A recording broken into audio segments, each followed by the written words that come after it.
എൻ്റെ മുമ്പിൽ ഒരു ഗ്ലാസ്സിൽ പാലും ഒരു ഗ്ലാസ്സിൽ കള്ള് അല്ലെങ്കിൽ മദ്യവും കൊണ്ടുവന്ന് വെച്ചു. ഏത് കുടിക്കണം? എനിക്ക് രണ്ടും കുടിക്കാനുള്ള പൂർണ്ണ സ്വാതന്ത്ര്യമുണ്ട്. ആരാ തീരുമാനിക്കുന്നത്?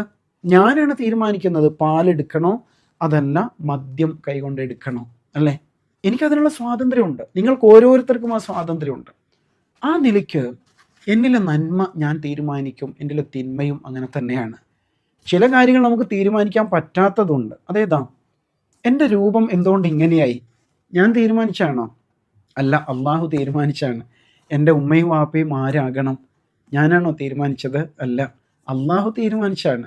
അതിൽ നമുക്ക് ഇടപെടാൻ കഴിയില്ല. അതേ സമയത്ത് ചില കാര്യങ്ങളിൽ നന്മയും തിന്മയും തിരഞ്ഞെടുക്കുന്നിടത്ത് നമുക്ക് തീർച്ചയായിട്ടും അള്ളാഹു ഫ്രീഡം നൽകിയിട്ടുണ്ട്, അല്ലേ? അങ്ങനെ വരുമ്പോൾ ഈ ഖുർആൻ ഏറ്റവും നല്ലത് നമുക്ക് പറഞ്ഞു തരും. ഖുർആനിലുള്ള കാര്യങ്ങൾ സ്വീകരിച്ചാൽ എൻ്റെ വിധി നല്ല വിധിയാവും. ഞാൻ ഖുർആനിനെതിരെ പ്രവർത്തിച്ചാലോ എൻ്റെ വിധി ചീത്ത വിധിയാകും എന്നുള്ളതാണ്.